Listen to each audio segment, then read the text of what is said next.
गबन चैप्टर 5। महाशय दयानाथ जितनी उमंगों से ब्याह करने गए थे उतना ही हतोत्साह होकर लौटे। दीनदयाल ने खूब दिया, लेकिन वहां से जो कुछ मिला वह सब नाच तमाशे और नेकचार में खर्च हो गया। बार बार अपनी भूल पर पछताते, क्यों दिखावे और तमाशे में इतने रुपए खर्च किए।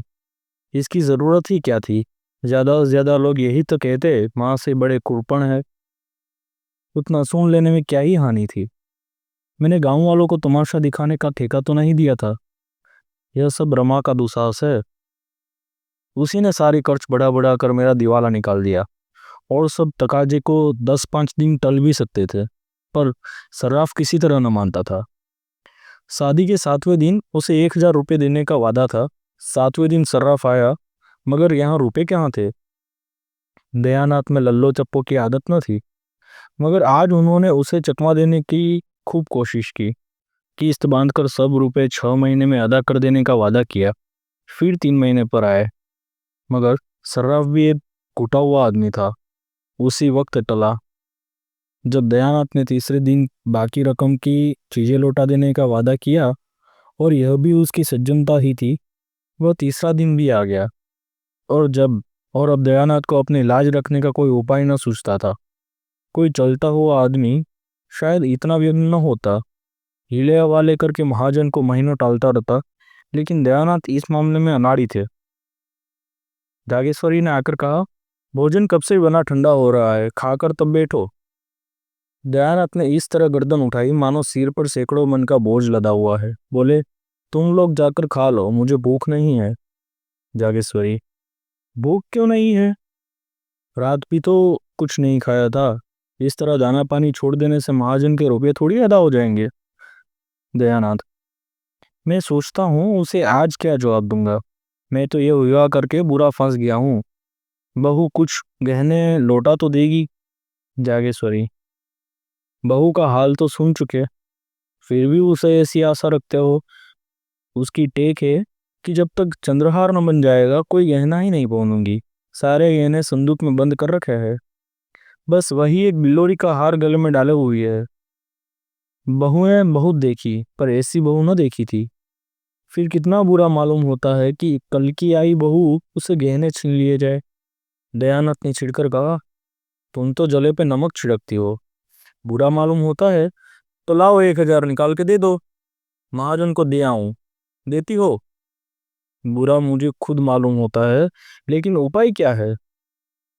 गला कैसे छूटेगा? जागेश्वरी, बेटे का ब्याह किया है कि ठट्टा है? शादी ब्याह में सभी कर्ज लेते हैं। तुमने कोई नई बात नहीं की। खाने पहनने के लिए कौन कर्ज लेता है? धर्मात्मा बन के कुछ फल मिलना चाहिए या नहीं? तुम्हारे ही दर्जे पर सत्यदेव है। पक्का मकान खड़ा कर दिया, जमींदारी खरीद ली। बेटी के ब्याह में कुछ नहीं तो 5000 तो खर्च किए ही होंगे। दयानाथ, अभी दोनों लड़के भी तो चल दिए। जागेश्वरी, मरना जीना तो संसार की गति है। लेते हैं वह भी मरते हैं, नहीं लेते वह भी मरते हैं। अगर तुम चाहो तो 6 महीने में सब रुपए चुका सकते हो। दयानाथ ने त्योरी चढ़ाकर कहा, जो बात जिंदगी भर नहीं की वह अब आखिरी वक्त नहीं कर सकता। बहू से साफ साफ कह दो, उससे पर्दा रखने की जरूरत ही क्या है। और पर्दा रह ही कितने दिन सकता है। आज नहीं तो कल सारा हाल मालूम हो ही जाएगा। बस 3-4 चीजें लौटा दे तो काम बन जाएगा।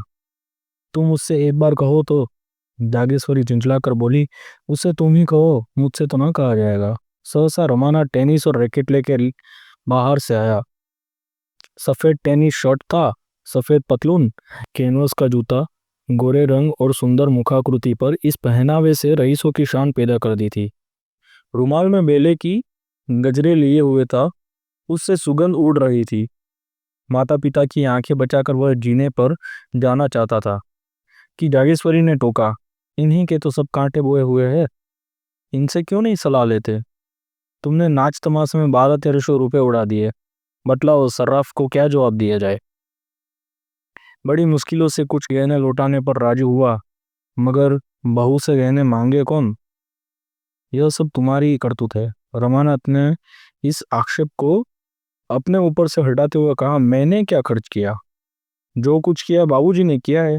हाँ, जो कुछ मुझसे कहा गया वह मैंने किया। रमानाथ के कथन में बहुत कुछ सत्य था। यदि दयानाथ की इच्छा न होती तो रमा क्या कर सकता था? जो कुछ हुआ उन्हीं की अनुमति से हुआ था। रमानाथ पर इल्जाम रखने से कोई समस्या का हल नहीं हो सकता था।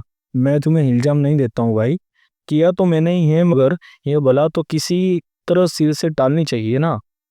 सर्राफ का तकाजा है, कल उसका आदमी आवेगा, उसे क्या जवाब दिया जाएगा? मेरी समझ में तो यही एक उपाय है कि उतने रुपए का गहना उसे लौटा दिया जाए।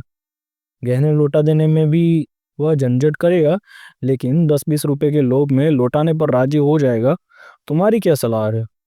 रमानाथ ने शर्माते हुए कहा, मैं इस विषय में क्या सलाह दे सकता हूँ, मगर मैं इतना कह सकता हूँ कि इस प्रस्ताव को वो खुशी से मंजूर न करेगी। अम्मा तो जानती है कि चढ़ावे में चंद्रहार न जाने से उसे कितना बुरा लगा था। प्रण कर लिया है, जब तक चंद्रहार न बन जाएगा कोई गहना नहीं पहनूंगी।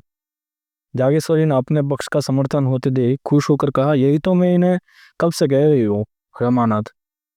रोना धोना मच जाएगा और इसके साथ घर का पर्दा भी खुल जाएगा। दयानाथ ने माथा सिकोड़ कर कहा, उससे पर्दा रखने की जरूरत ही क्या है?